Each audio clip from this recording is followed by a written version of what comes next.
Bien, muy buenas tardes.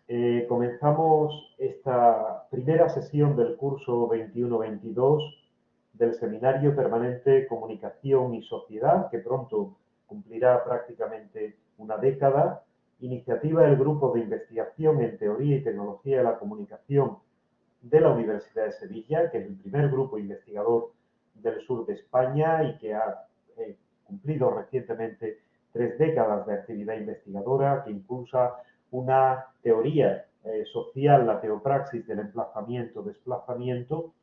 Y para esta ocasión tan especial, también contamos ya con el apoyo de la Cátedra Radio Televisión Española Universidad de Sevilla en contenidos culturales y creatividad en el ámbito audiovisual y digital, que tengo también el honor de dirigir. Estamos en una nueva etapa de nuestro seminario permanente que ha sido en los últimos tiempos coordinado muy sabiamente por Manuel Broullón Lozano. Yo quiero dar desde aquí las gracias a Manuel Broullón, profesor de la Universidad Complutense, querido amigo y compañero, por todo el apoyo y por todo el impulso que supuso, especialmente en los últimos años, su soporte del Seminario Permanente Comunicación y Sociedad. Coincidiendo con este nuevo curso 21-22, que comienza a ser un poco curso post-pandemia, aunque esta primera sesión la haremos online, también porque nuestra invitada creo que se encuentra en Zaragoza, donde ella es profesora destacada de su universidad, como ahora dirá Sofía Sánchez. Por tanto, quiero agradecer ahora también a Jesús Albarrán Ligero, a Francisco Javier Martín López y a Sofía Sánchez este nuevo impulso que incluso con el nuevo diseño del cartel del seminario permanente realizan.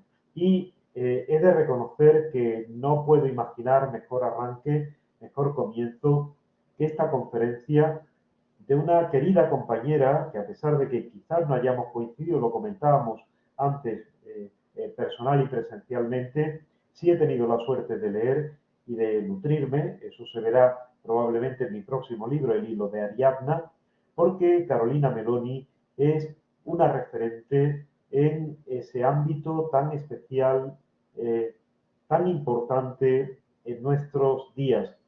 La lucha por el reconocimiento real y efectivo, por la práctica real y efectiva de los derechos y la dignidad de las mujeres, que nadie tiene que reconocerle porque son derechos y dignidades que les pertenecen, pero que desgraciadamente una sociedad patriarcal, una sociedad machista, una sociedad androcéntrica ha venido negándoles y sigue negándoles aún en la actualidad.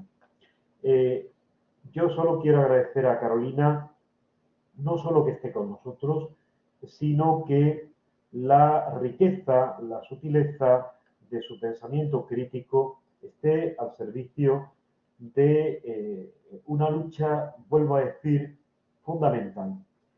Incluso me gusta mucho, y ya lo saben ustedes, que su participación en el libro de Caótica, Transfeminismo o Barbarie, va en esa línea. Y que yo, que he utilizado mucho el prefijo trans, que viene de la raíz indoeuropea terd, que es llevar más allá una realidad, creo que en esta época de transmodernidad, en un proceso dinámico de transhumanización, efectivamente necesitamos ese componente transfeminista para equilibrar, para corregir esa aberración de la hipertrofia, de la brutalidad, del dominio de los imaginarios androcéntricos aún vigentes, por desgracia, en nuestra matria Gaia, en nuestra madre tierra. No quiero intervenir más, sino para agradecer de todo corazón, desde mi responsabilidad también como director del seminario y del grupo de investigación, a Carolina, a Jesús, a Francisco Javier y a Sofía su extraordinaria generosidad. Y yo ya callo mi micrófono y doy la palabra a nuestra querida Sofía Sánchez.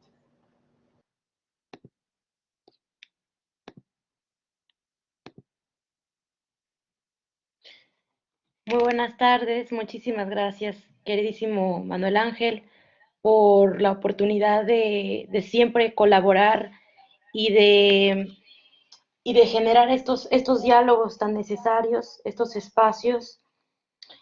Para mí es un tremendo honor poder invitar a Carolina Meloni, a quien ahora presentaré muy brevemente también, y sobre todo agradecer al Seminario Permanente de Comunicación y Sociedad que impulsa el HITCUS con tanto cuidado, con tanto cariño, y obviamente a mis compañeras y compañeros, a Jesús Albarrán y a Francisco Javier también por empezar un nuevo impulso con este seminario, con este curso.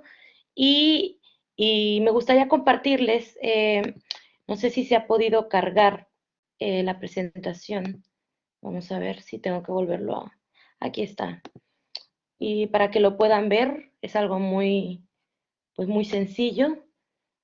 Eh, bueno, este libro que ahora mismo va a comentar efectivamente Carolina trae un recorrido ya anterior y previo a esta edición, pero ha sido un tremendo honor también ser parte de Caótica, y gracias a Ana Orantes y a Lidia López Miguel, que también impulsan este proyecto que, como algunos ya conocen, pues es un proyecto editorial centrado en el feminismo, en la ecología, en la transhumanización ética y en las teorías queer.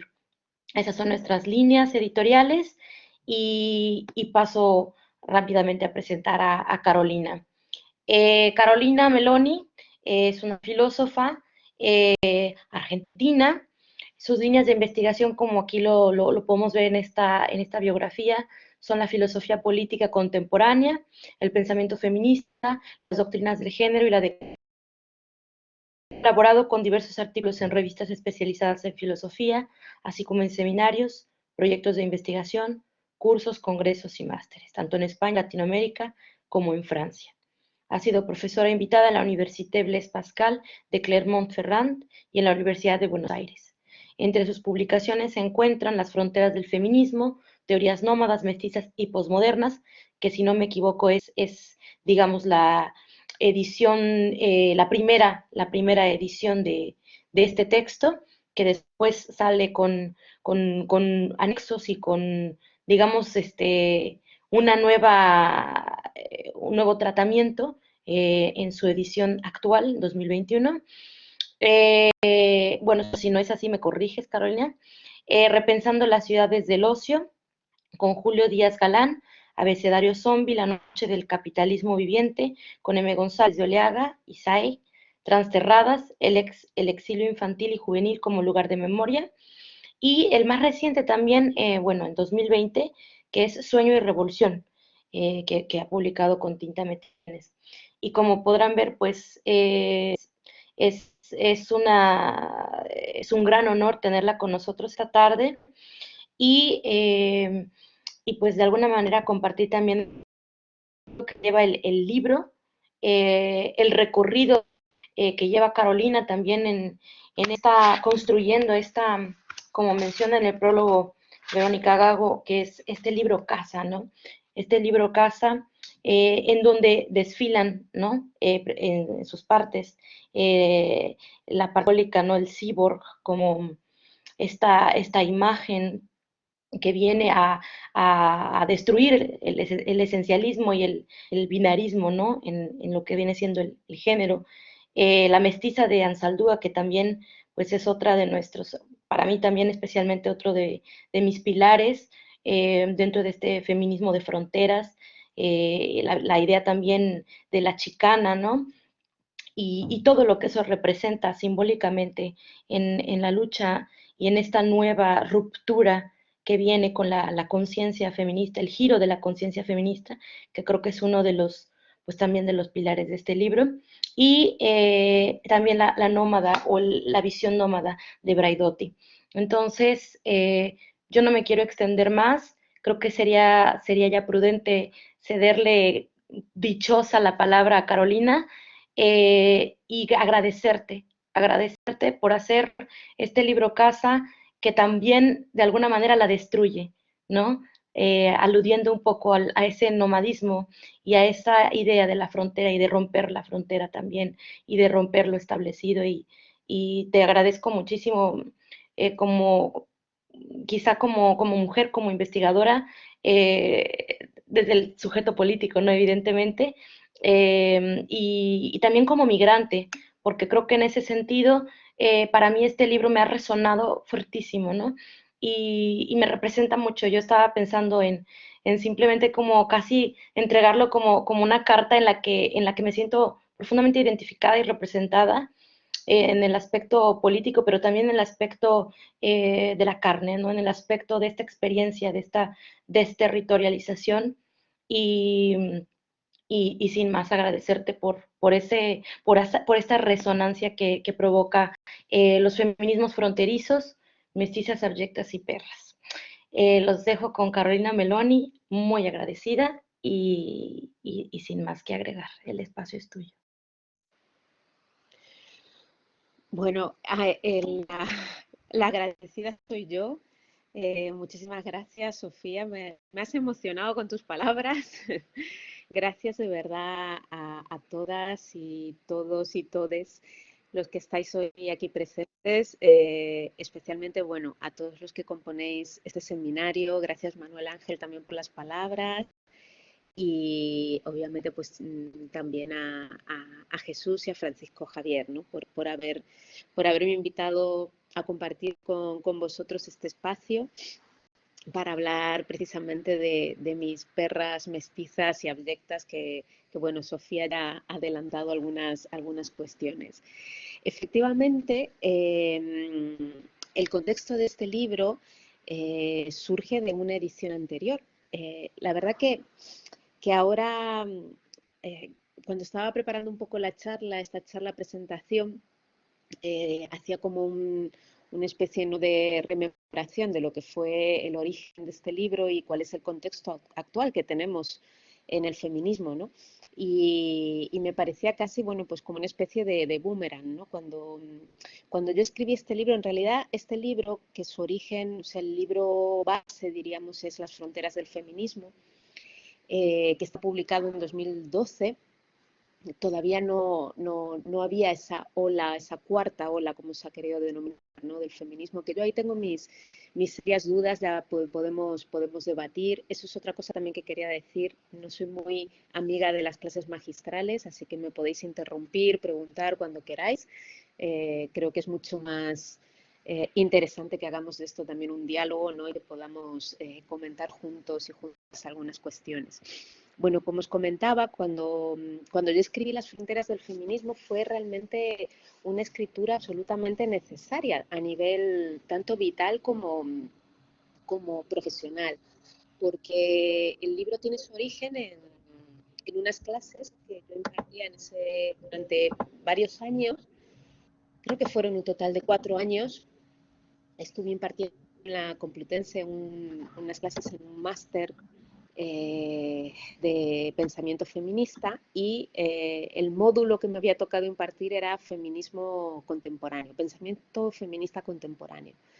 Y cuando me preparaba esas clases, pues notaba mucha carencia bibliográfica.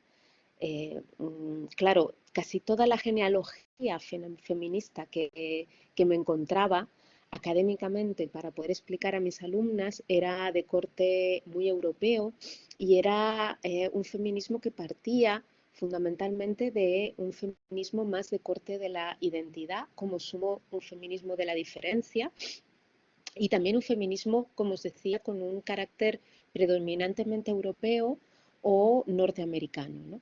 Entonces, fue como realmente una necesidad más bien pedagógica que empecé a hacer mi propia genealogía feminista para impartir estas clases. Por eso es posible que también el libro, si lo leéis o las que lo hayáis leído, veréis que tiene un tono bastante pedagógico porque es eso, ¿no? Va como paso por paso explicando conceptos porque eran las clases que en ese momento estaba impartiendo.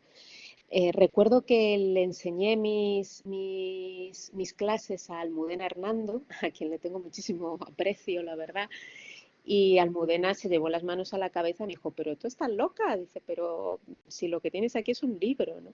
Entonces en su momento, bueno, pues lo presenté al Instituto de Investigaciones Feministas y me dieron una beca para poder publicarlo.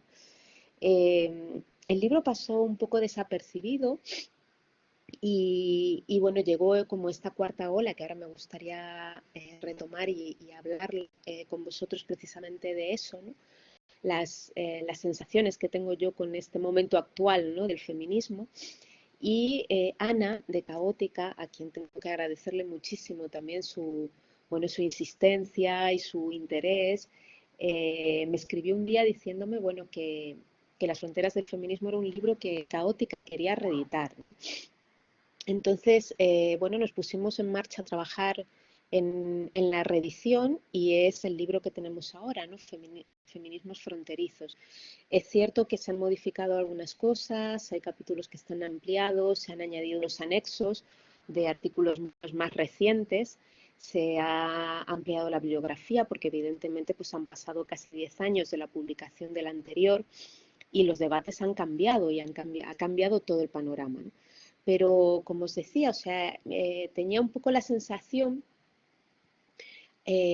tanto al escribirlo, ¿no?, como bueno, al revisitar este libro que había escrito hace 10 años y también al preparar esta presentación, pues tenía un poco la sensación de también como de una necesidad vital mía, ¿no?, de volver a determinadas autoras, a determinadas fuentes, y casi lo vivía como con una urgencia, ¿no?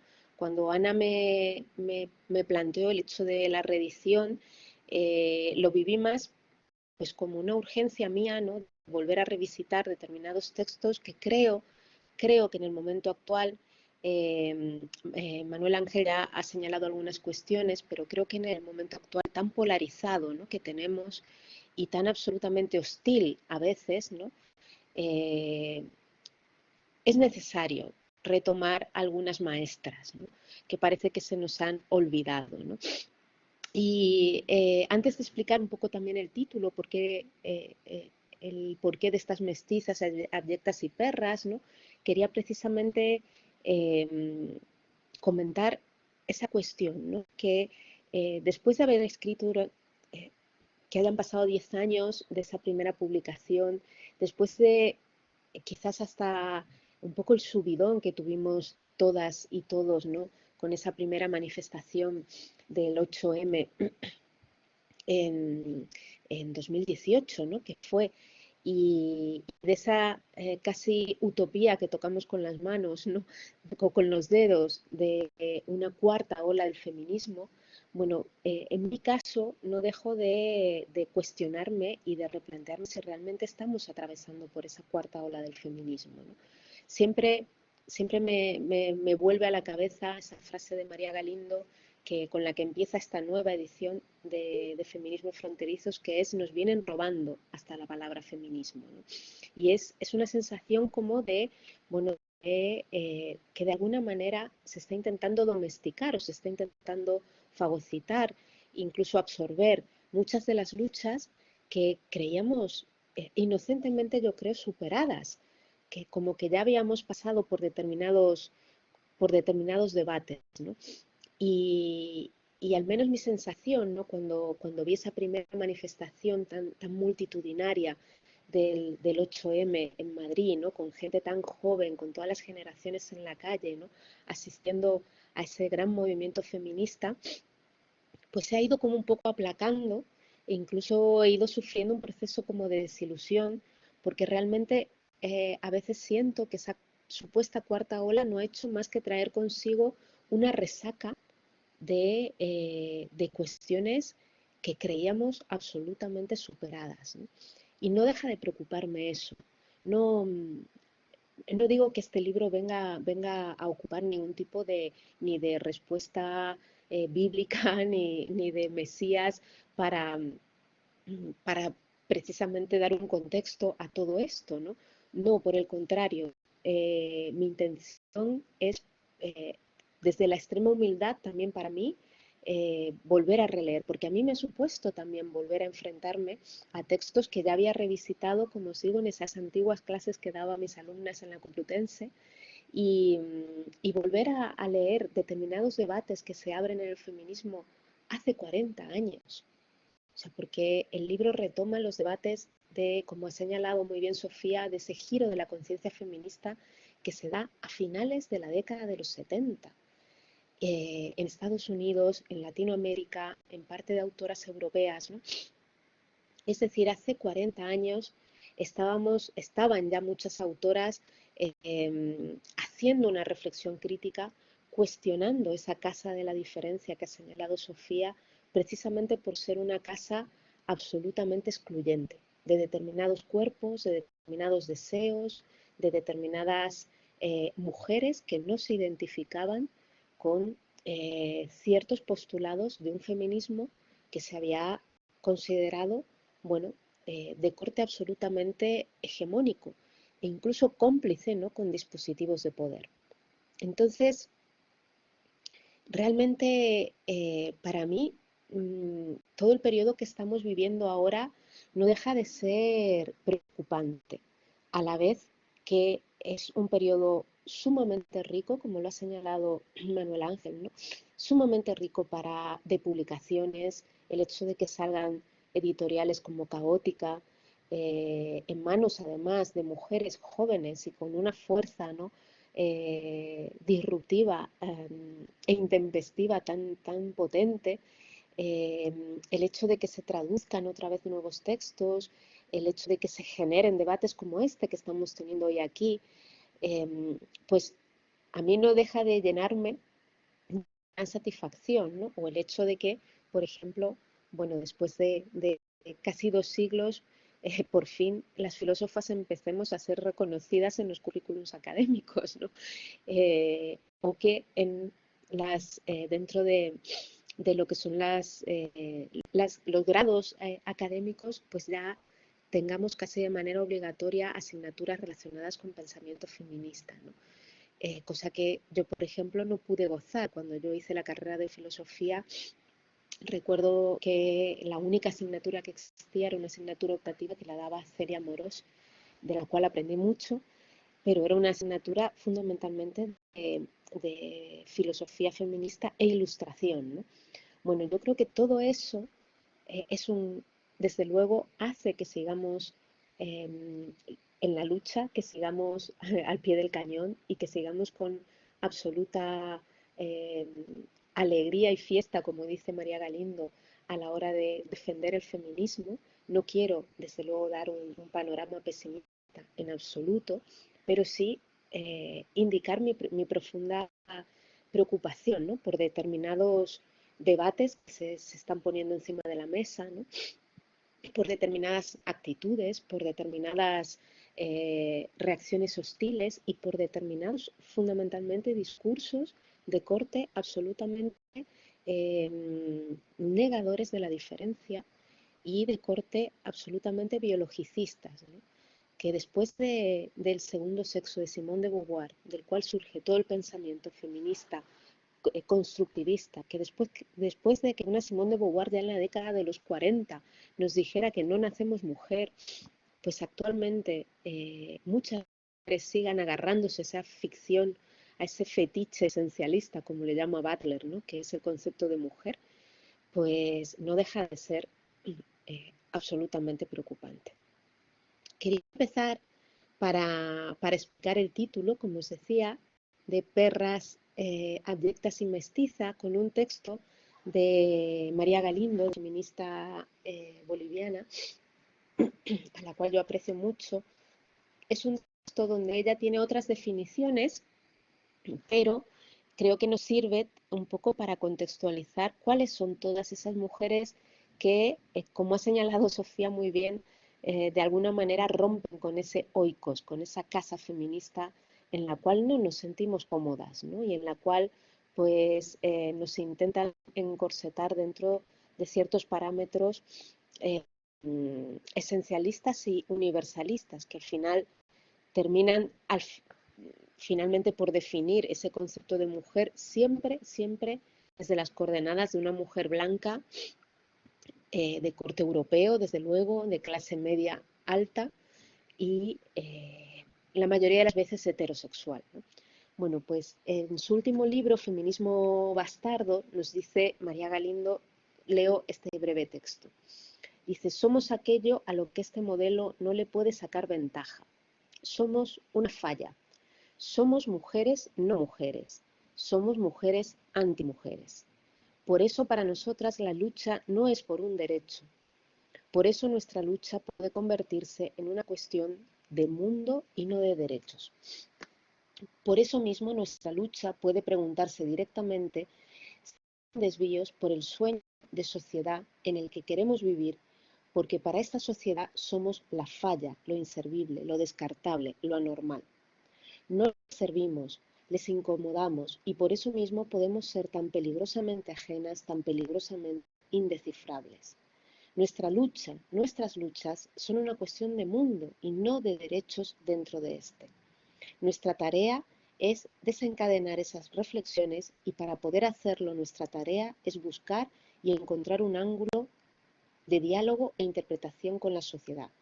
Ese ángulo, ese lugar es la construcción de espacio, de alianzas insólitas de indias, putas y lesbianas, como ella las define, ¿no?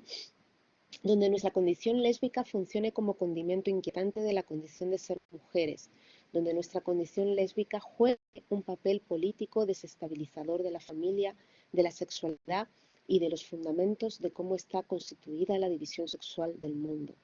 Necesitamos, y aquí para mí es lo fundamental también del texto, necesitamos una hoja en blanco donde empezar a escribir nuevos sueños para discutirlos con la puta, con la ambulante, con la india y con la loca. Podemos hacerlo porque somos como pocas una voz sin dueño. Bueno, este texto, donde habla precisamente de esa falla, de eso indigerible, de eso indefinible, de esas mujeres no mujeres, y sobre todo de esas mujeres que son una voz sin dueño, pues a mí también me retrotraía a otros textos, como ya ha señalado también Sofía, ¿no? De otras autoras que nos han hecho precisamente situarnos en el mejor sentido de la palabra, situar nuestro conocimiento desde categorías mucho más amplias que la mera categoría de la división sexual de género, ¿no? Como la categoría de raza, como la categoría de clase social, como la categoría también de deseo sexual. María Galindo las llama las indias, las putas y las lesbianas, ¿no? Yo he querido llamarlas las perras, las mestizas y las abyectas. Y explico un poco por qué, ¿no? Retomo fundamentalmente la categoría de mestizas, evidentemente, como lo ha señalado Sofía, por homenaje claramente pues a todas esas mestizas de corte chicano fundamentalmente, que fueron las primeras que empezaron a reflexionar sobre ese sujeto híbrido, sobre ese sujeto mitad y mitad, sobre esa mujer que no terminaba de reconocerse ni en los movimientos identitarios nacionalistas de corte indigenista, por su claro machismo, ¿no?, imperante, ni siquiera en los movimientos de izquierda, ni siquiera tampoco en los movimientos chicanos, ¿no? Tampoco terminaban de identificarse al 100% con determinados feminismos que consideraban altamente blancos y hegemónicos, ¿no? Hay una frase para mí brutal de Bell Hooks en un artículo que ahora no recuerdo cuál es, pero es un texto donde ella precisamente habla de esto y dice algo así. Bueno, mientras vosotras blancas asistíais a las manifestaciones, nosotras, vuestras chachas, os limpiábamos las casas, ¿no? Bueno, precisamente, sí, no sé si hay una pregunta. Sí, exactamente. El concepto de despatriarcalización, ¿no?, está ahí presente. Luego tenía tenía un pequeño vídeo de María Galindo que propone ese concepto de despatriarcalización que está altamente relacionado con descolonización, ¿no? Porque ella nos dice eso, ¿no? No se puede despatriarcalizar sin descolonizar, ¿no? Porque incluso hasta los movimientos indigenistas o los movimientos de izquierdas pues tienen esa matriz patriarcal, ¿no? Ahí dentro. Bueno, todo el concepto de mestiza que aparece en el texto, en todo el libro, como os decía, pues hace ese homenaje a esas mestizas fronterizas, a esas mujeres inapropiables e indigeribles, ¿no? A esas, de alguna manera, pues epistemologías de la frontera, como las llama María Lugones, ¿no? Que son esos, o el propio Paul Preciado, que habla de los saberes de cruce, ¿no? De cómo la frontera, sin idealizar en ningún momento ese concepto de frontera, porque como muy bien nos señala Saldúa, la frontera puede ser un lugar de absoluta violencia, de violencia epistémica y de violencia material hacia determinados cuerpos, pero es verdad que pues en esas mestizas está toda esa historia fronteriza, ¿no? de determinadas mujeres y determinados sujetos que no se terminan de reconocer, como os decía, en determinados discursos del feminismo blanco hegemónico. Con respecto a abyectas, recojo, pues precisamente retomando pues toda la tradición de la abyección que trabaja, por ejemplo, una Judith Butler, que trabaja también una Diane Foose, que trabaja toda la teoría queer, ¿no? Que hace de lo abyecto, de lo queer, de lo extraño, pues nuestro mayor lugar de resistencia.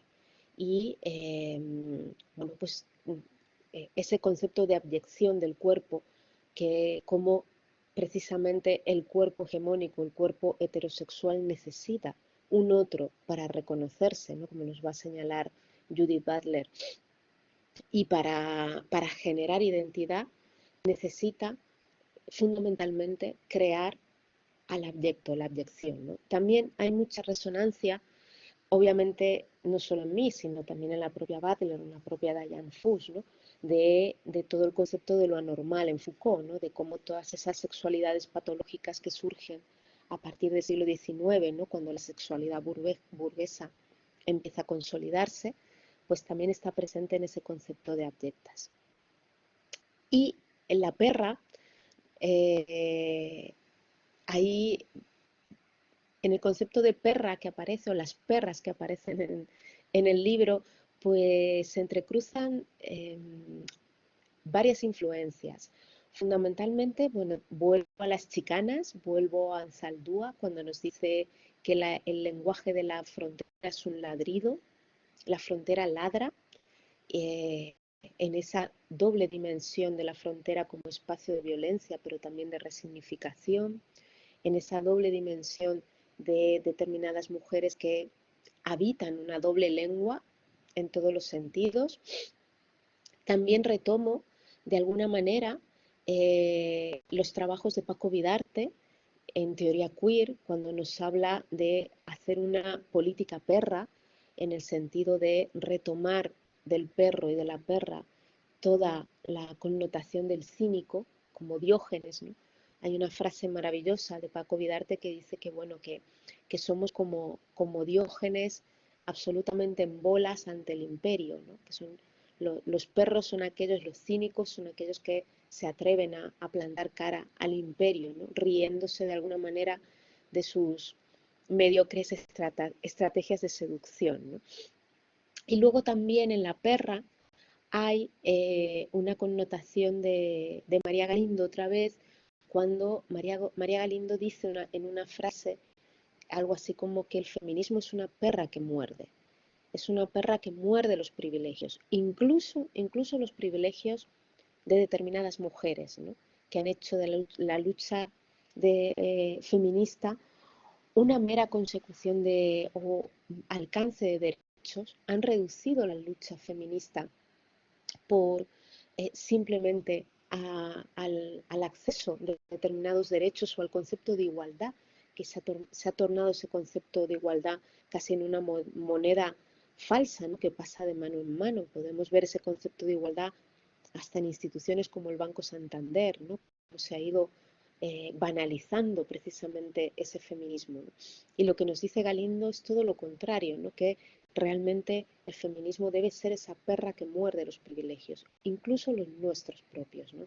¿Qué tipo de privilegios tenemos y qué tipo de privilegios estamos defendiendo cuando no queremos de alguna manera perderlos por dar derechos a sujetos y a otras posibles vidas diferentes a las nuestras, ¿no?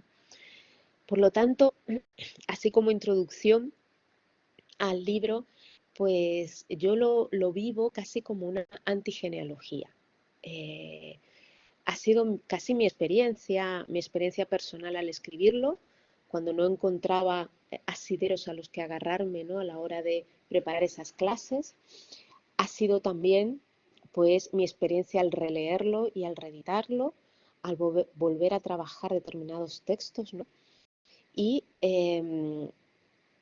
es una antigenealogía de corte bastardo, como esa bastarda que también reivindica Galindo. Es una antigenealogía que intenta contar la historia fronteriza de muchas fronteras, ¿no?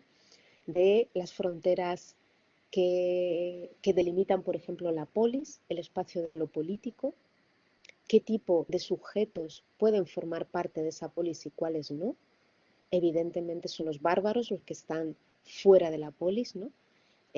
Bueno, pues habrá que dar voz a esos bárbaros. También, de alguna manera, me sitúo en la frontera del sexo-género para analizar determinados conceptos, ¿no? Que se han establecido en una tradición feminista como conceptos prácticamente inmutables, con una trayectoria de corte universalista que, si hacemos una mera genealogía de los mismos, se caen como los ídolos de Nietzsche, ¿no? Y también reivindico en las fronteras de esos sujetos nómadas, como señalaba Sofía, de una Rosy Braidotti que nos ayuda a pensar distintas subjetividades, o las fronteras de esas autoras mestizas, ¿no? Latinoamericanas o chicanas que viven entre culturas diferentes, inmigrantes, las exiliadas del neoliberalismo, que las llama María Galindo, y evidentemente las fronteras propias del cuerpo, de la ciencia, como puede ser toda la lectura de una Donna Haraway, ¿no? Ese es un poco el recorrido del libro. Entonces, de todas estas bárbaras, mestizas, perras, sujetos un poco extraños, indigeribles, ilocalizables, ontologías un poco extrañas, ¿no? Están rompiendo con las dicotomías tradicionales del pensamiento occidental, ¿no? Hijas subalternas, inapropiadas o inapropiables, como la llama la autora vietnamita Trinity Mia, ¿no? Hijas de perra, ¿no? Como nos pueden llamar también, pues de toda esa horda un poco furiosa, es hijo o hija este libro, con toda su historia, como os digo, que ya pues va para 10 años, ¿no? Pero bueno, que creo que a mí me ha servido mucho incluso releerlo para volver a retomar determinados conceptos y determinadas autoras que creo que urge volver a leer en la situación actual que estamos viviendo. Eso como un poco introducción. No me quería extender mucho a nivel de contenido así del libro, pero sí voy a ir haciendo algunas catas de qué es lo que vais a encontrar, cuáles son estos debates, ¿no? A mí me gusta definir esa llamada tercera ola del feminismo, esa que surge, como os decía, en determinados debates a finales de los años 70, como una mutación. Una mutación en el sentido literal del término mutación, en el sentido de alteración, en el sentido de modificación, pero no solo teórico-epistemológica, sino también incluso morfológica, del lenguaje, del cuerpo, del deseo, incluso ontológica, me gustaría decir, ¿no? Porque evidentemente esa tercera ola que empieza con, precisamente con un texto de corte mestizo, como es Esta puente a mi espalda, ahora hablaremos de ese libro, pero esta tercera ola surge con un cuestionamiento incluso del ser mismo, ¿no? de lo que somos y de cómo se nos ha definido y cómo se nos ha encasillado en determinadas categorías. Bueno, pues esa tercera ola, como os decía, surge de esas fronteras, de la voz de muchas mujeres que, situadas en los márgenes, literal, en los márgenes académicos, en los márgenes muchas de debates teóricos y políticos, muchas procedentes de clases bajas, muchas procedentes también de situaciones de precariedad absoluta, en los márgenes de la sexualidad, como pueden ser los sujetos queer, el sujeto trans o determinadas prácticas dentro del mundo gay y lésbico, ¿no? Pues empieza todas esas voces, toda esa horda en sentido de un negri y dejar, ¿no? Empieza como a hacerse oír precisamente desde ese lugar fronterizo, casi como un eco fantasmático, ¿no? Que va impugnando cierto concepto de comunidad feminista, de casa feminista, que, como ya indicaba antes, muchas autoras pues denuncian por haber sido cómplice con la exclusión y con la violencia, incluso con el racismo y con el clasismo, ¿no? Entonces, esta mutación, como os decía, es casi el golpe de martillo en sentido nietzscheano que van a llevar a cabo muchas de estas autoras, ¿no? Y lo van a llevar en una serie de puntos clave para mí, como para derribar esa casa, ¿no? Esa casa del feminismo. El libro, yo lo asumo desde el principio, pues tiene muchísimas carencias de autoras. Y debo decir, o sea, que la elección de las mismas fue, además de por una razón casi pedagógica, como os contaba al comienzo de mi intervención, también por una cuestión casi temática. Entonces, el libro está organizado de tal manera, excepto los capítulos de Braidotti y el capítulo de Haraway, que sí está centrado en dos autoras concretas, el libro está organizado más en centrarme precisamente en todos esos golpes de deconstrucción que de alguna manera estas autoras van dando a esa casa, a ese edificio, ¿no? Que había sido el feminismo hegemónico, tradicional, con una matriz muy identitaria, ¿no? Esos puntos que es lo que va a producir para mí las brechas y que va a generar ese giro, esa resignificación del feminismo, ¿no? Los podemos reducir pues a una serie bueno, pues de aspectos, ¿no? Como puede ser fundamentalmente pues la cuestión de la comunidad política, la cuestión de la casa, del feminismo, ¿no? Se empiezan a replantear que más allá de las coordenadas del género y de la diferencia sexual o de la identidad, hay otras coordenadas que luego se va a definir, ¿no? Como interseccionalidad de las luchas, pues otras coordenadas que atraviesan los cuerpos precarios y los cuerpos precisamente generizados, ¿no? Como son las coordenadas de la raza y de la clase social, ¿no?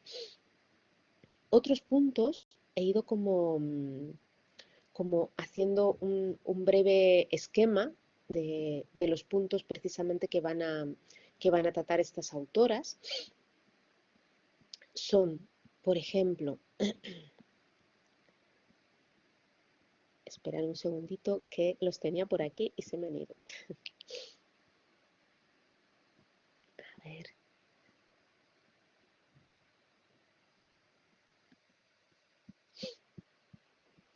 Esto me pasa por tener varias pantallas abiertas a la vez. Aquí está. Bien.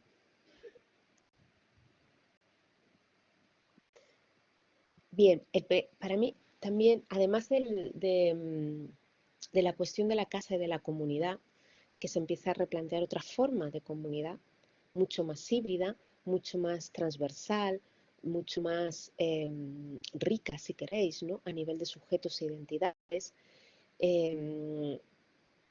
Hay un aspecto común en todas que me parece fundamental, ¿no? Que es la idea del enemigo común. Ese enemigo principal, como llamó Christine Delphi, al patriarcado, ¿no? No porque neguemos la existencia del patriarcado como sistema opresivo, evidentemente, pero sí se hace un cuestionamiento precisamente a un único sistema soberano de poder que atraviesa a las mujeres, ¿no? Entonces, evidentemente, pues se va este sistema como único, hay por detrás toda la influencia de un Foucault, ¿no? Y su teoría del poder, ¿no? Como algo no monolítico, sino como incluso microfísico, ¿no?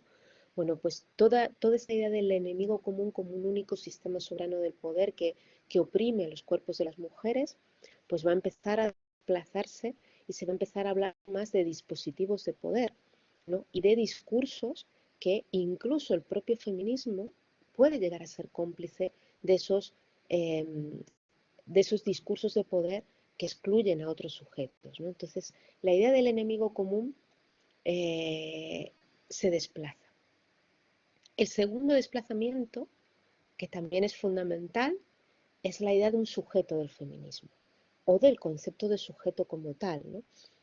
Y consecuentemente, al desplazar el concepto de sujeto, se desplaza también la noción de mujer como punto de partida para toda lucha política, porque se va a poner en tela de juicio la idea de sujeto entendido desde una subjetividad clásica, es decir, de un sujeto único, un sujeto idéntico a sí mismo, ¿no? Entonces se cuestiona además que el propio concepto de mujer no es una identidad biológica que asumimos sin más o que nos cae, ¿no? Como eh, nada más nacer, sino que el concepto de mujer es una construcción política, igual que la de hombre. Es una situación política, es una categoría política, nos dice Monique Wittig. Y al ser una categoría política también queda inserto ese concepto de mujer en una red de operaciones, ¿no? Excluyentes, en una red de operaciones también silenciadoras de lo otro, si hagamos un concepto de mujer de corte esencialista.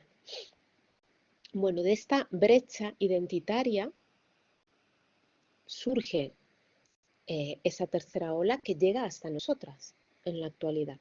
Y no es casual, ¿no? Los debates que tenemos ahora, como decía al comienzo, ¿no? de mi intervención, con todo el panorama de la ley trans y de todo el rechazo que está generando precisamente eso, cuando se sigue defendiendo un concepto absolutamente biologicista y un concepto absolutamente universalista de la mujer, como si todas las mujeres pudiesen caber en esa misma identidad, ¿no? Casi monolítica, ¿no?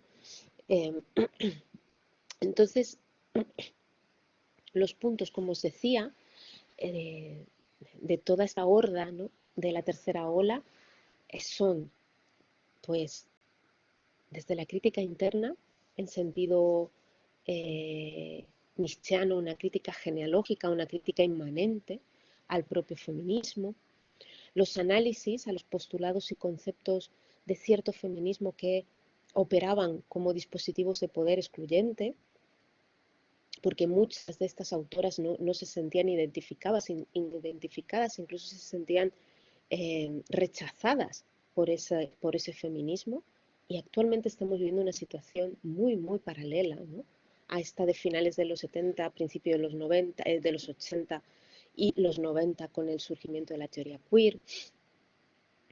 También la necesidad del debate y la necesidad de asumir que no hay un feminismo como tal, sino que hay múltiples feminismos, afortunadamente, ¿no?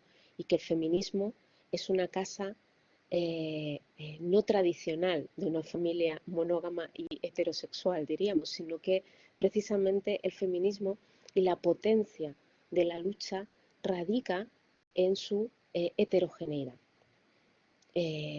No necesitamos un sujeto común para seguir luchando en el feminismo, nos dice, por ejemplo, Donna Haraway.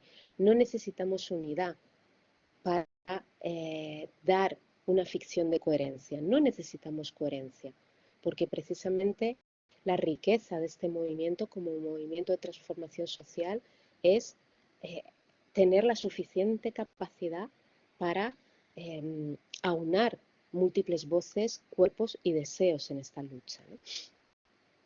Por eso también otra de las críticas fundamentales es la crítica al universalismo, porque lo que hacen muchas de estas autoras es historizar y contextualizar de dónde surgen las identidades, y que muchas veces se cae en la banalización, ¿no?, de lo que puede ser la teoría queer, decir, no, es que van a acabar con el sujeto, van a acabar con la mujer, van a borrar a la mujer, o es la fiesta de los géneros. No, no es eso, es precisamente contextualizar, historizar, hacer un trabajo realmente genealógico de qué hay detrás de nuestras identidades, qué esconden las identidades que asumimos, cómo las construimos, qué discursos de poder hay detrás de estas identidades y evidentemente a quién excluimos de nuestras identidades, quiénes se pueden identificar en ellas y quiénes no, ¿no?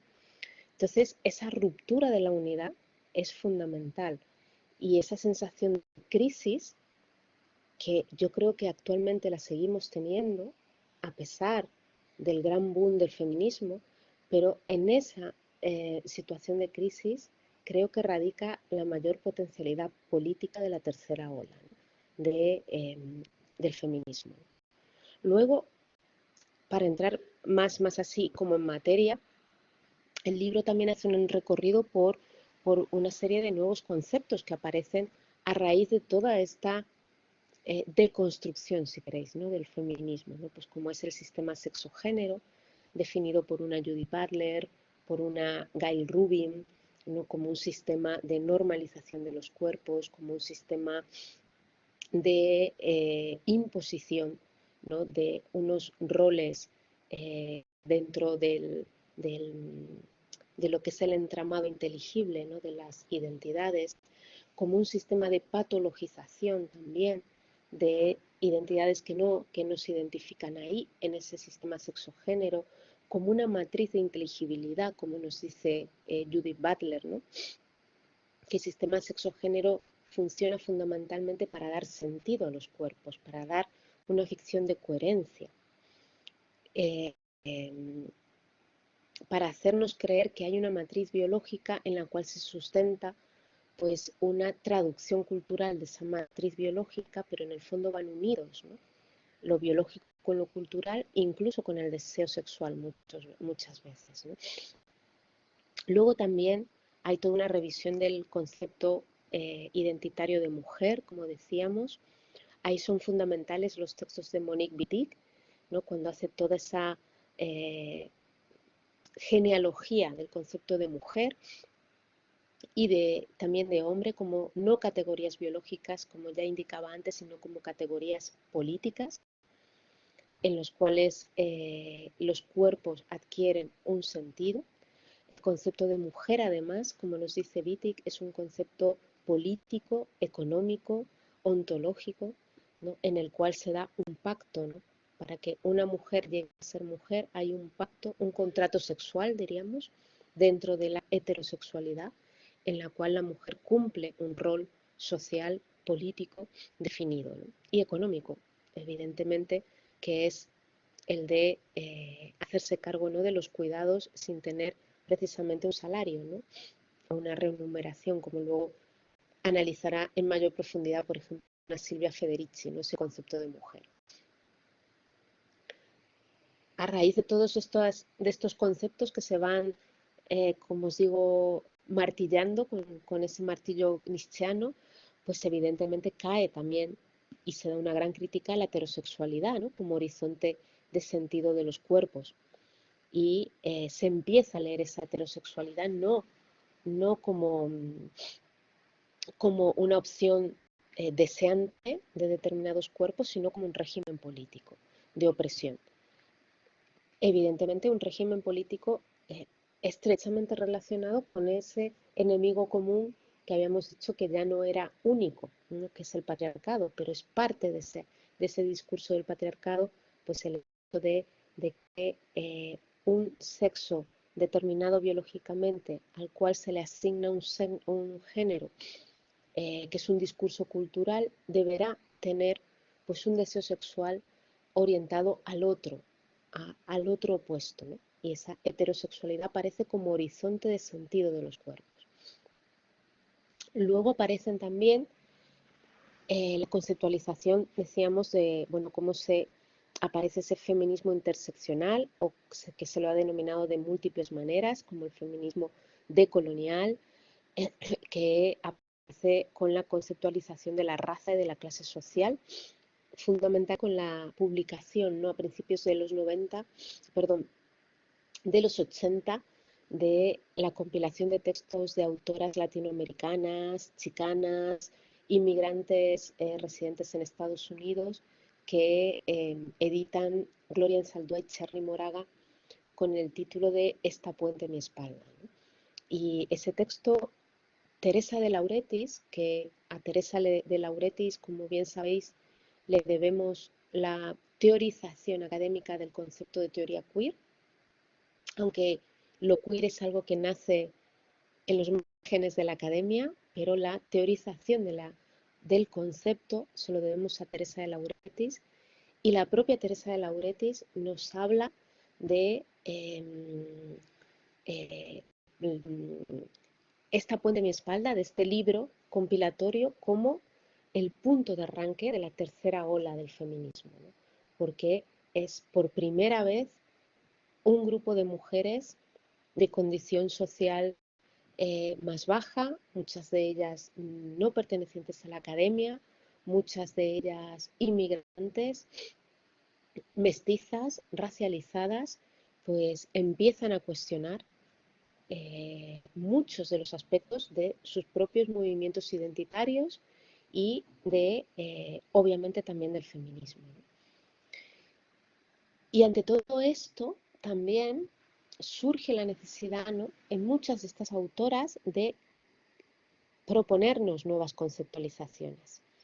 No se trata meramente de destruir, como se ha entendido esta genealogía crítica, ¿no?, de estas autoras, sino precisamente de construir otro tipo de lucha política, otro tipo de comunidad feminista, otro tipo de casa, ¿no?, más acogedora, con más pasillos, como relata Verónica Gago en el prólogo que hace, ¿no? Y empiezan a surgir muchísimas conceptualizaciones para los distintos sujetos que pueblan esa casa del feminismo, desde el sujeto trans, desde la drag, que no llega a ser trans, como lo señala Judy Butler, desde el cyborg de Donna Haraway, la mestiza de Anzaldúa, o la güera de Cherry Moraga, o la subalterna de una Spivak, numerosas, la nómada, decíamos, de Rosy Braidotti, el monstruo de Paul Preciado, etcétera, etcétera. Hay un texto hablando de Paul Preciado donde él habla de esta revolución, que lo tengo por aquí, y habla precisamente de esta aparición él les denomina los feminismos disidentes, ¿no?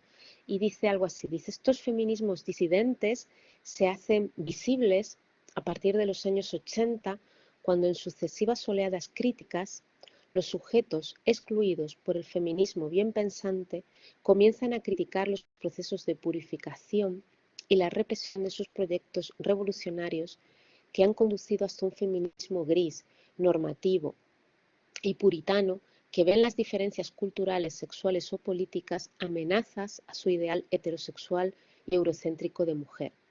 Se trata de lo que podríamos llamar, con la lúcida expresión de Virginie Despentes, el despertar crítico del proletariado del feminismo, cuyos malos ejemplos son las putas, las lesbianas, las violadas, las marimachos, los y las transexuales, las mujeres que no son blancas, las musulmanas, en definitiva, casi todas nosotras. Bueno, eso es un poco la genealogía de estas mestizas abyectas y perras, como decías, ¿no? Que recoge precisamente todas estas epistemologías de la frontera que nos sirven de alguna manera para cruzar mundos, ¿no? Frente a un mundo muchísimo más dicotómico, a un mundo mucho más segmentarizado, que diría un Deleuze, a un mundo que no acepta la fragmentación o la hibridez, ¿no? Ese lugar híbrido que asumen muchas autoras desde su condición híbrida sexual, desde su condición híbrida material, desde su condición híbrida de mestizas, ¿no? No es una incertidumbre, como afirma el propio Preciado, sino no señala una debilidad, como se ha indicado muchas veces, sino que es la potencia radical de muchos de estos feminismos, ¿no? Y yo creo que rehacer, ¿no? Que proponer nuevos espacios para el feminismo, nuevas luchas transversales, reivindicando de alguna manera, ¿no? Una forma diferente, ¿no? De hacer política, de construir otras comunidades para el feminismo, es uno de los objetivos principales de muchas de estas autoras, ¿no? Hay que interrogar, hay que cuestionar, hay que poner en tela de juicio nuestros propios conceptos y nuestras categorías, y esto no supone ningún síntoma de derrota ni de atolladero paralizante, ¿no? Sino todo lo contrario. Supone ampliar la multiplicidad de voces, de esas voces que nos vienen de la frontera, ¿no? Porque hacer balance de los discursos que producimos, de lo que silenciamos, de lo que marginamos, de las teorías que aceptamos, de las genealogías que asumimos, ¿no? Yo creo que es el paso necesario para construir nuevas comunidades políticas, diferentes, ya no basadas ni en la exclusión ni en la violencia, ¿no? La propia Galindo nos dice tenemos que hacer nuestras propias genealogías feministas, incluso más allá de la academia, ¿no? Porque también el relato fundacional del feminismo se nos enseña en las aulas que el relato fundacional, casi como se nos enseña en filosofía, como que nuestro relato fundacional como filósofas es el milagro griego y se nos olvidan, ¿no? Todas las otras culturas que también se pusieron a pensar en el cosmos y en la realidad. También desde el feminismo se nos enseña que nuestro mito originario son las sufragistas o es el feminismo de la ilustración, de corte ilustrado, ¿no?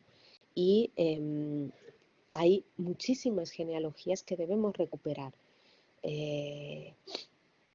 porque no todo surge de ese feminismo blanco europeo y de corte fundamentalmente identitario dentro de una tradición ilustrada, ¿no?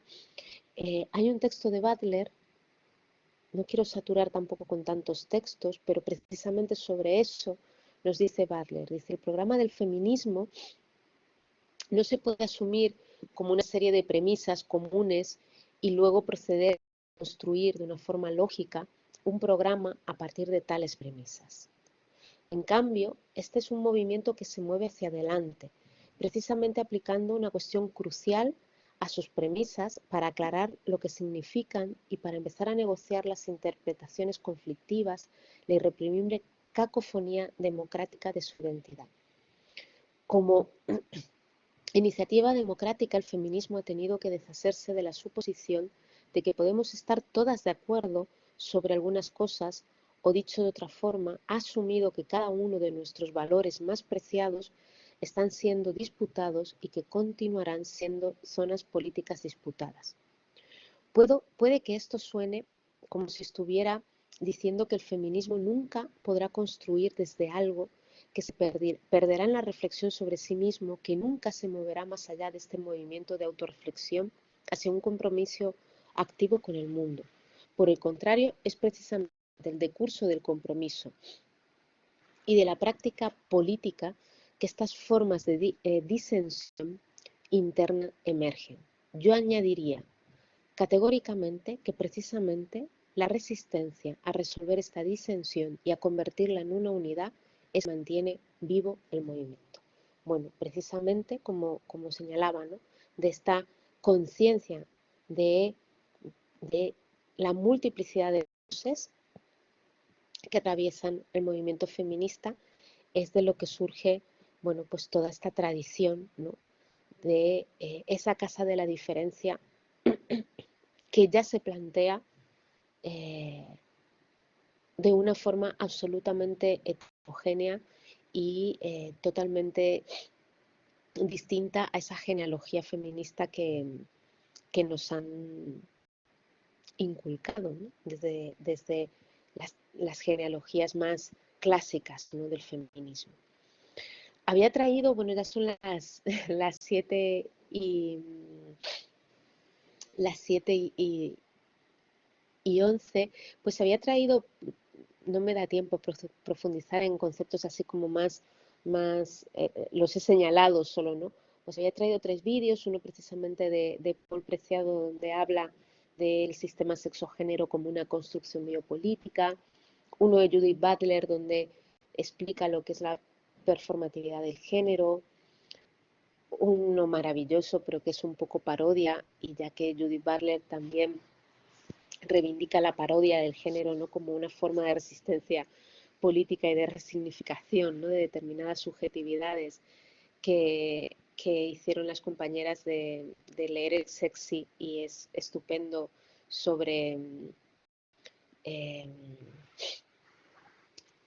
el concepto de mujer y la heterosexualidad como horizonte de los cuerpos, ¿no? El sentido de los cuerpos, y lo hicieron con Lady Di. Seguramente lo habéis visto en redes porque es estupendo ese vídeo.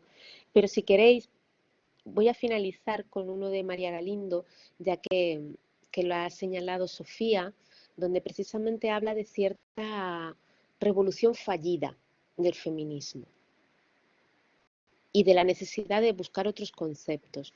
A mí no me gustaría caer, como os decía, en un discurso de corte pesimista, decir que, bueno, que la revolución está siendo fallida, ¿no? Bueno, creo que todos los movimientos revolucionarios y todos los movimientos de transformación social corren el peligro radical siempre de ser fagocitados por discursos de poder, por discursos conservadores, reaccionarios y por el sistema capitalista, ¿no?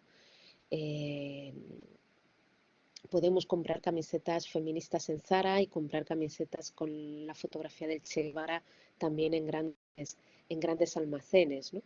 Entonces, simplemente, bueno, hay que estar muy atentas, hay que seguir reivindicando, como decía, determinadas autoras y maestras que hace tiempo ya nos han advertido precisamente de la facilidad con la cual nos podemos desplazar hacia esos discursos absolutamente excluyentes de lo otro, y hay que, bueno, pues seguir defendiendo esos feminismos, ¿no? En plural, en los cuales pues podamos caber todas, ¿no? Y todos y todes, ¿no? Aquellos que quieran sumarse, ¿no? A esa casa casi como pues una casa comunitaria, ¿no? Entonces voy a terminar con el vídeo, dura solo creo que 8 minutitos, de Galindo, y luego si queréis pues el tiempo que tengamos pues lo podemos dedicar más a debate y a ver, voy a compartir, donde ella precisamente además define el concepto de, a ver, de despatriarcalización, de descolonización.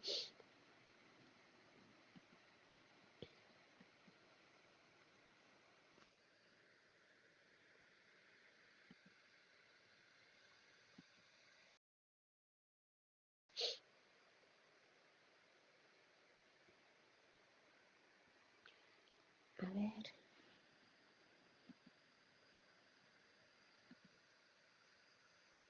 Mm, ¿Lo veis ahí?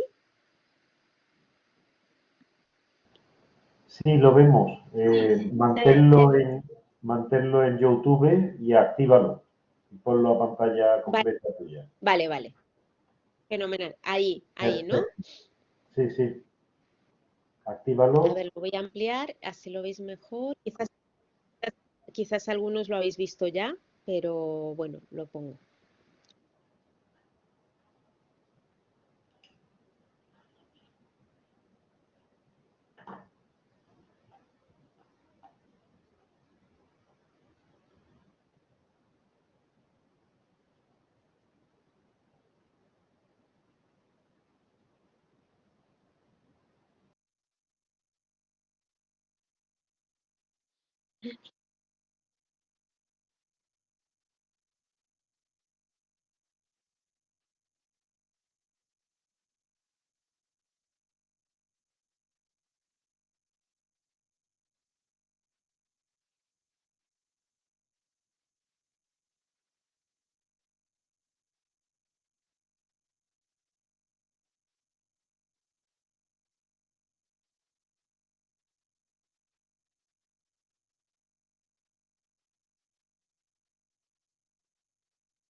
Bueno, María Galindo siempre con su humor. Y voy a dejar de compartir. A ver. Bueno, no sé si tenéis preguntas, comentarios, o estoy a vuestra disposición. Adelante, Almudena. Hola, buenas tardes. ¿Se me escucha? Sí, Bueno, pues yo lo que quería decir primero, por supuesto, darle las gracias porque es un placer escucharle hablar, vamos, absolutamente. Y bueno, quería comentarle también que me ha llamado mucho la atención cuando ha dicho antes lo de la introducción de la filosofía feminista en el currículo académico. Yo vengo del máster de estudios de género de la UNED y yo me planteo qué tipo de filosofía feminista está entrando en la academia realmente, porque al menos la experiencia que yo he tenido es un máster en el que una de las directoras es Amelia Valcárcel y bueno, hay muchas otras profesoras de renombre que por supuesto hicieron una gran contribución hace bastantes años y que hoy en día tienen un pensamiento que no acompaña a todas las mujeres, y no se mantiene tampoco neutral como para enseñar dentro de un espacio educativo. Y eso me llama mucho también la atención porque creo que lo que se está gestando, por ejemplo, en ese máster es brutal, porque esos son personas que salen a la sociedad odiando a otras personas. Y en relación a eso me llama mucho atención porque creo que un caso significativo ha pasado esta última semana con la noticia esa que salió en El País de este hombre, creo que dijeron que era un catedrático, no sé si de psiquiatría, de psicología de la Complutense, creo, que va directamente a acosar a las mujeres que van a abortar a las clínicas de reproducción. Y, y una chica salió en Twitter diciendo que ella se ofrecía para acompañar a otras mujeres que quisiesen ir a abortar de una forma segura. Y en el movimiento feminista no hubo una aceptación, no hubo sororidad, no se reconoció esa labor de altruismo, de una persona que quiere ayudar simplemente y no te pregunta nada. ¿Y por qué sucedió eso? Porque esa chica apoyaba a las personas trans y se le echaron encima a otras mujeres que también se dicen feministas. Entonces, no solo te están atacando a tus propias compañeras, sino también estás impidiendo que ayuden a otras personas. Entonces, bueno, creo que esa crisis que hay ahora mismo en el feminismo va mucho más allá del propio feminismo. Creo que es una crisis de valores total, que se olvida que el resto de personas son también seres humanos. Así que, bueno, me encanta desde luego escuchar a gente que como usted tiene esa opinión y que desde luego sirve para enriquecerse más que para odiar. Así que muchísimas gracias por esto y por los libros, por supuesto. no, gracias a ti, Almudena, por haber asistido y bueno, por tus palabras también. Yo por eso he empezado la intervención, Almudena, con cierta preocupación, como decía desde el comienzo, ¿no? Pero tampoco quiero ser pesimista, aunque hay momentos como tú, precisamente, en los que me invade el pesimismo, ¿no? Porque realmente el nivel de polarización, el nivel de hostilidad y el nivel bueno, de, como dices tú, señalas, casi de falta de valores, es absolutamente inaceptable, porque ya no estamos hablando ya más allá, ¿no? Que lo señalaba la propia Almudena, más allá de lo que son las luchas feministas, estamos hablando de ampliar derechos a personas que han estado excluidas de, vamos, ya de cuestiones mínimamente cotidianas, ¿no? Como puede ser solicitar un DNI, como puede ser solicitar un puesto de trabajo, como puede ser simplemente dicho, vamos, pero realmente que se les reconozca su identidad, ¿no?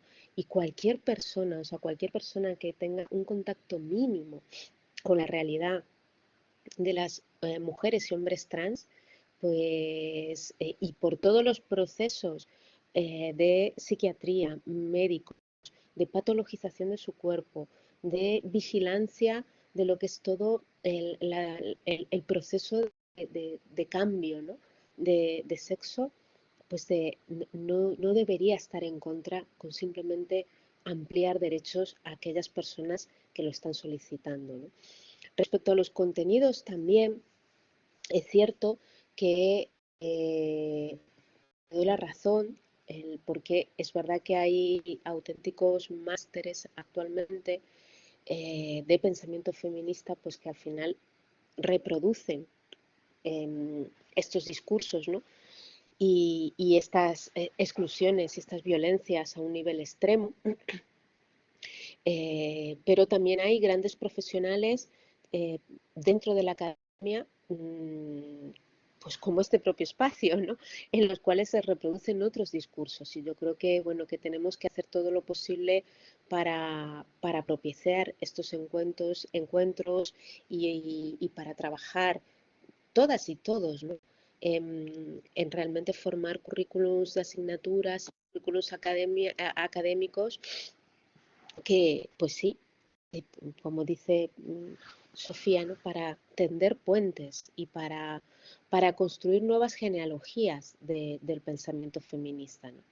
Yo creo que hay también fundamentalmente una cuestión de poder y una cuestión de clasismo muy fuerte y bueno, como la propia academia funciona, que funciona de una manera absolutamente clasista, racista, homófoba, machista, en un montón de cosas, ¿no?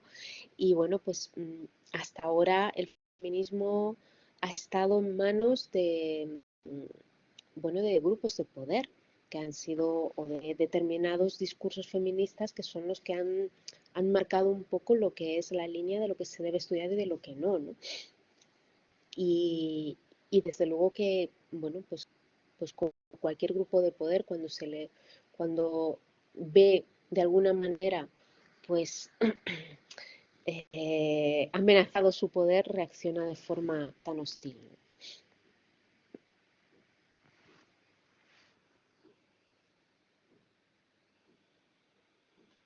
No sé si tenéis más preguntas o... Tengo un agradecimiento y una pregunta.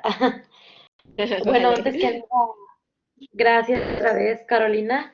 Ay, cedo la palabra a mi compañera. No, no, mira, lanzo la pregunta y luego que Vale, Jesús vale. seguramente tendrá algo increíble también que aportar.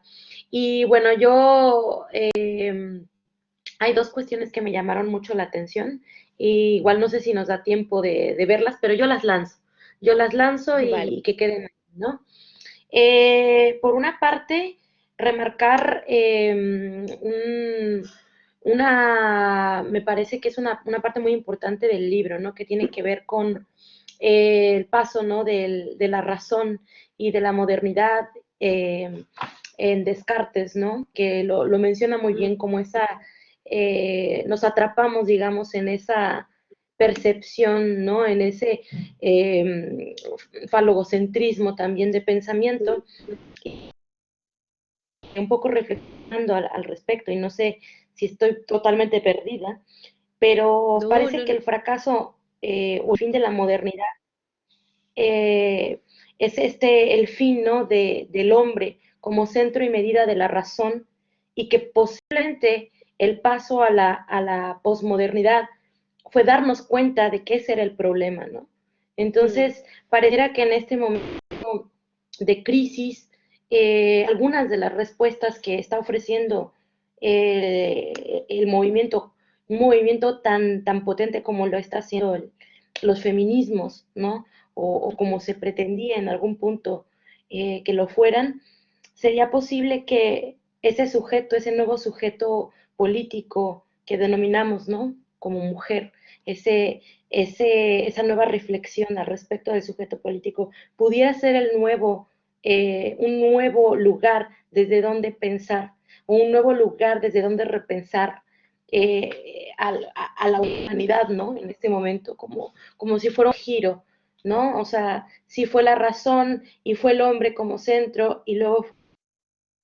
Sí, sí, sí, Mira, ahora entiendo. diciéndote todo este tren me acordé de algo muy tonto, pero es el Sí, principio de la película de Jurassic Park, cuando dice, y devoró a los dinosaurios y luego vino la mujer, ¿no?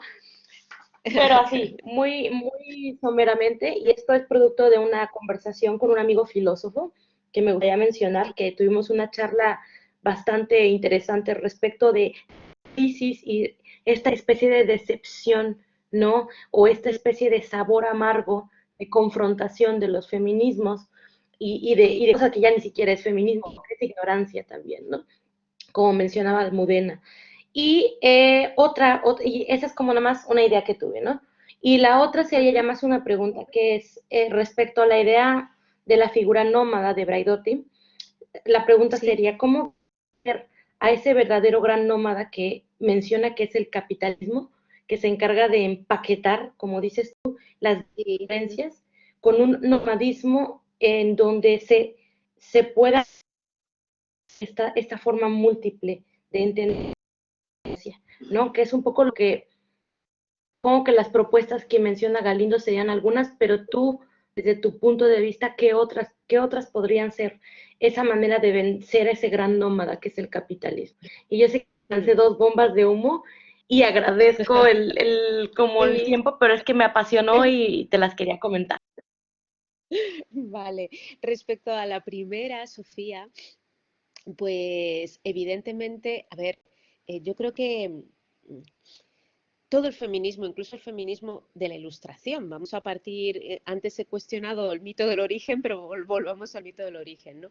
Pero está claro que el concepto identitario de mujer resulta, y es más, la propia Butler lo menciona como, como un momento sumamente estratégico, o sea, agarrarse a algunas identidades. ¿Por qué? Porque efectivamente cuando aquellos que están fuera de la polis, aquellos que no han formado parte de la polis, ¿no? Como son mujeres bestias y esclavos, ¿no? Pues para formar parte de ese espacio político hay un momento estratégico, como lo dice la propia Butler, de asumirse, de nombrarse, de autonombrarse como sujetos.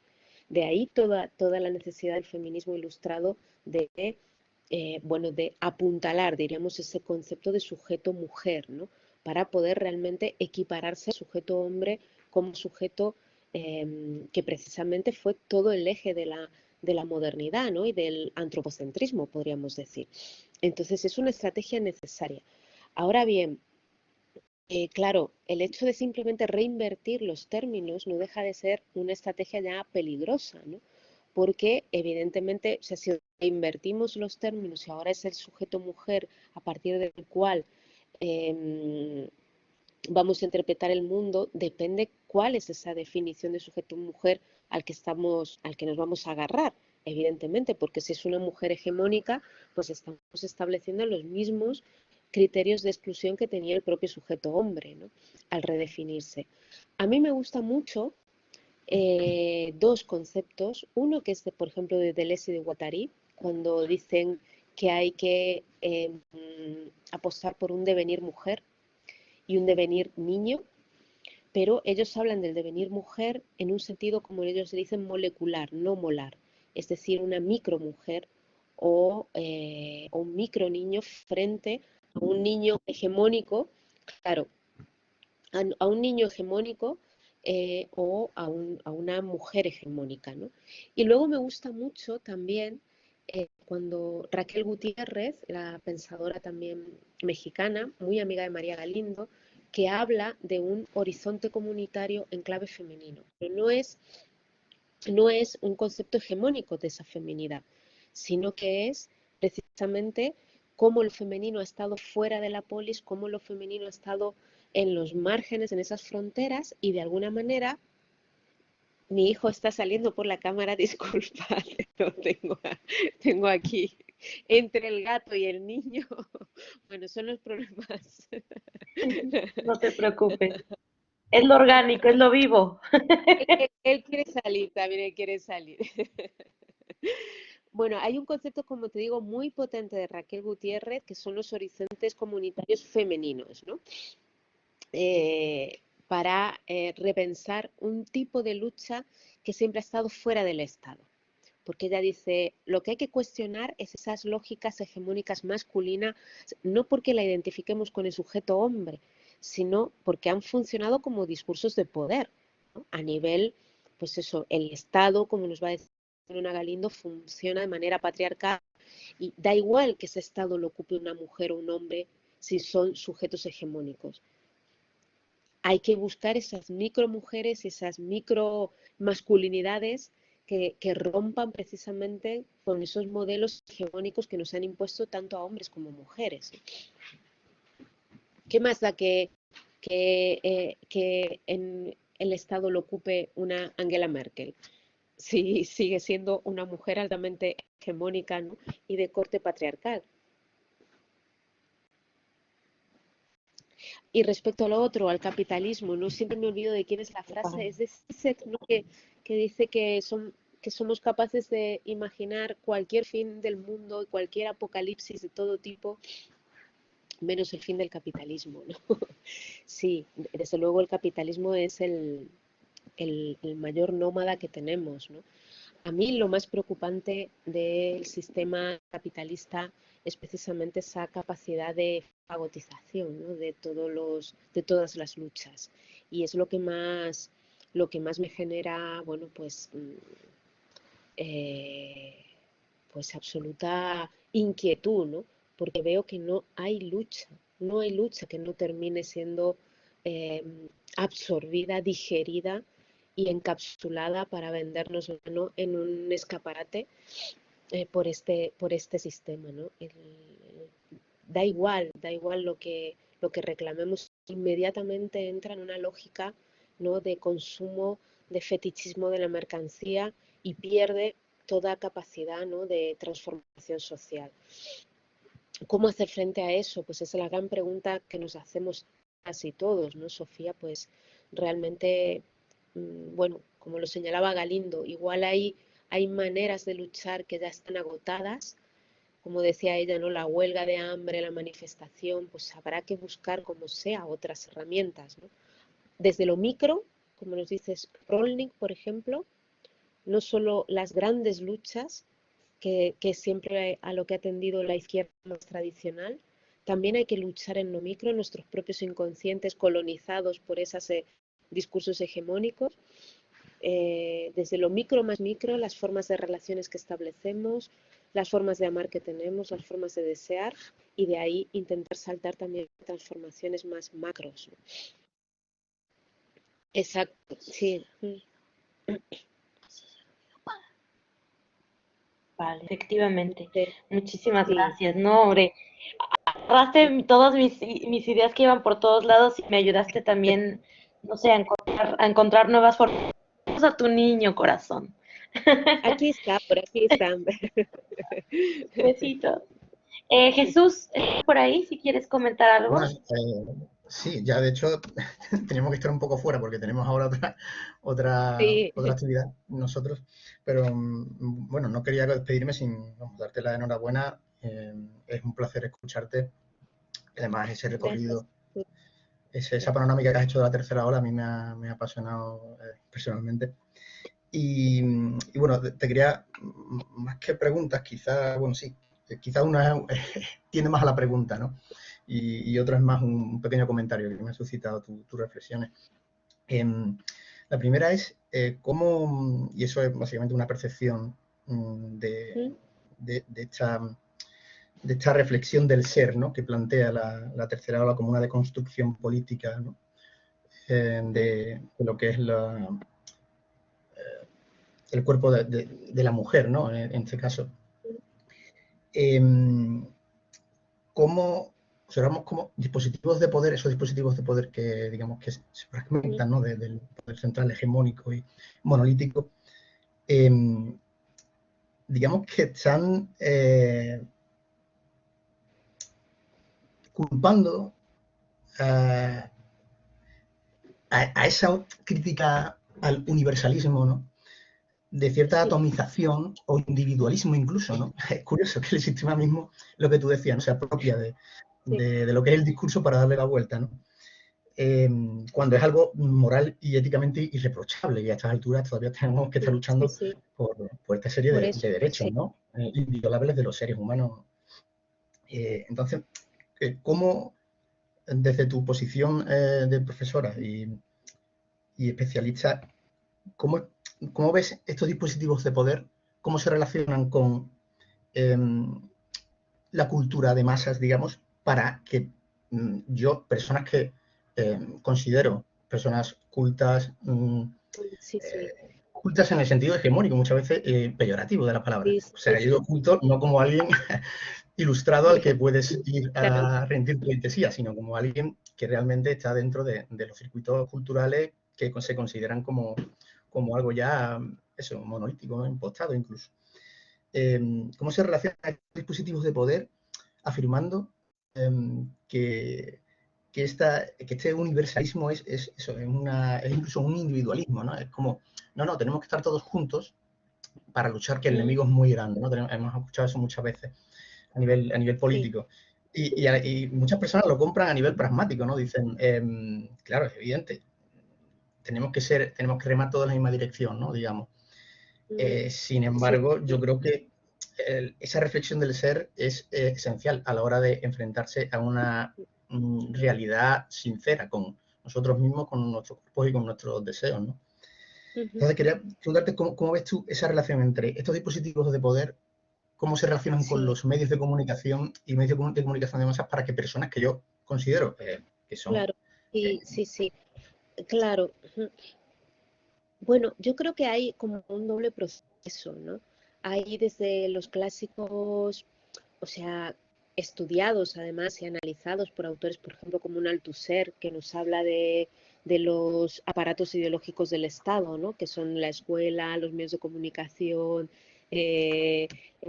los políticos, etcétera, etcétera, y que como esos aparatos ideológicos nos van modelando nuestra conciencia desde que somos muy niños, ¿no? Y niñas, y eso se va como sedimentando en nuestra forma de pensar, de, bueno, incluso de hablar, de sentir, de desear, etcétera.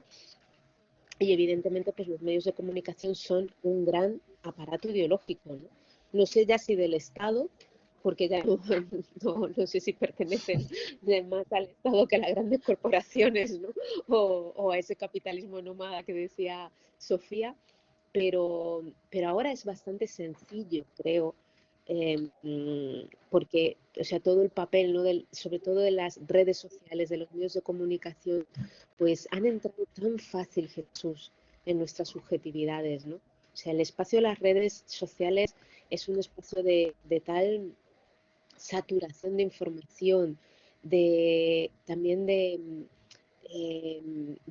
polarización, ¿no? De las discusiones, ¿no? Como que es imposible mantener una línea de grises, por ejemplo, o de discusiones mucho más finas, ¿no? En lo que es un Twitter o cosas de estas, ¿no?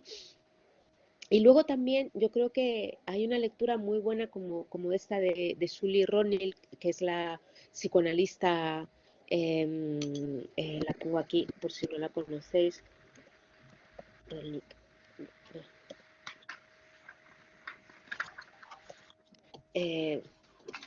Bueno, ella tiene un trabajo en la subjetividad que es brutal, Rolnick, eh, sobre precisamente cómo no solo tenemos que trabajar a nivel macro, sino también a nivel micro.